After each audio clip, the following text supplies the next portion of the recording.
Bienvenue sur Projet Écolo. Aujourd'hui, on vous propose d'en apprendre un petit peu plus sur le hérisson. Avec leurs piquants, leurs habitudes nocturnes et leurs stratégies de défense particulières, ces animaux ont réussi à s'adapter à différents environnements, ainsi qu'à survivre pendant des millions d'années. Allez, c'est parti! Une ancienne branche de mammifères.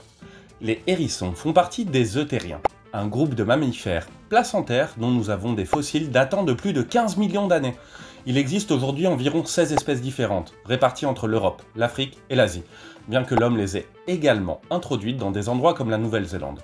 Le hérisson européen est l'un des plus connus, et s'est très bien adapté aux environnements ruraux et urbains. Une armure naturelle contre les prédateurs. Chaque hérisson adulte possède entre 5000 et 7000 piquants, qui sont en réalité des poils durcis en kératine. Sous cette couche, ils ont un système musculaire qui leur permet de se hérisser et de se rouler en boule parfaite, cachant ainsi leur ventre et leur visage. Contrairement aux porcs-épics, leurs piquants ne se détachent pas, mais ils agissent comme un véritable bouclier contre les renards, les blaireaux ou d'autres animaux qui pourraient les attaquer, sans se spécialiser pour la survie. Bien que leur vue ne soit pas très bonne, leur odorat et leur ouïe sont extrêmement développés, et ils leur permettent même de détecter les ultrasons. Grâce à leur museau allongé, ils explorent leur environnement, et leurs pattes munies de griffes puissantes leur permettent de creuser et de chercher de la nourriture.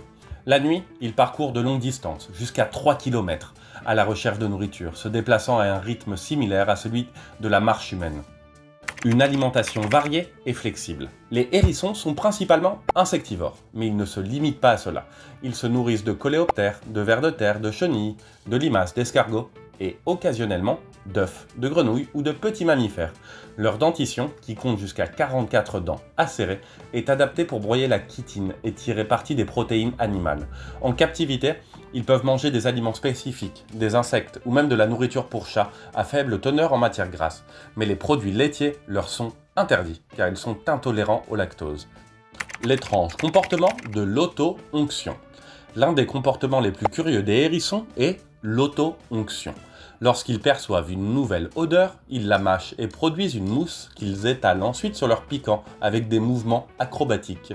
On pense que cela peut servir de camouflage olfactif, de défense chimique, d'apprentissage sensoriel ou même de communication sociale. Ils économisent de l'énergie grâce à l'hibernation. Dans les climats froids, les hérissons hibernent, réduisant leur température corporelle, leur fréquence cardiaque et leur métabolisme. Pendant cette période, ils survivent grâce à la graisse accumulée à l'automne, mais ils peuvent se réveiller brièvement pour changer de nid ou s'hydrater. Dans les endroits très chauds, en revanche, ils recourent à un état similaire, appelé l'estivation, qui les aide à supporter les températures trop élevées. Animaux solitaires et non monogames. Les hérissons sont des animaux solitaires qui ne se rencontrent que pour se reproduire. Ils ne forment pas de couple stable et peuvent avoir des portées de 2 à 6 petits. Ceux-ci naissent avec des piquants mous qui durcissent avec le temps. Et en à peine 2 mois, ils sont déjà indépendants. En liberté, ils vivent de 3 à 5 ans, mais en captivité, avec de bons soins, ils peuvent vivre jusqu'à 10 ans. Tolérance à certains poisons. Bien qu'ils ne soient pas venimeux, certains hérissons présentent une résistance partielle aux toxines des serpents, un peu comme les mangoustes. Cela leur permet de survivre à des doses qui seraient mortelles pour d'autres animaux, mais cela ne veut pas dire pour autant qu'ils en sont immunisés. Possession restreinte dans certains pays. Dans plusieurs endroits du monde, comme en France, en Espagne ou dans certains États des États-Unis, il est interdit ou restreint de posséder un hérisson comme animal de compagnie. En effet, ils peuvent transmettre des maladies telles que la salmonellose, et de plus, leur capture affecte les populations sauvages et l'équilibre écologique. Il est préférable de les protéger dans leur habitat naturel, où ils jouent un rôle important dans le contrôle des insectes. Un animal d'une grande diversité. Bien que nous imaginions généralement le hérisson avec un aspect standard, il existe des variations surprenantes. Certains ont des couleurs plus claires, presque blondes, et les espèces qui vivent dans les déserts développent de grandes oreilles pour dissiper la chaleur. De plus, bien qu'ils soient terrestres, les hérissons peuvent également nager et grimper, de manière occasionnelle. Cette diversité reflète leur grande capacité d'adaptation à différents écosystèmes. En définitive, les hérissons sont des animaux uniques. Petits et épineux, mais pleins de faits curieux qui les rendent vraiment spéciaux. Prendre soin de leur habitat et apprendre à cohabiter avec eux de manière responsable est essentiel pour garantir qu'ils continuent à faire partie des écosystèmes qu'ils habitent naturellement. Pour en apprendre davantage sur les animaux sauvages, c'est par ici.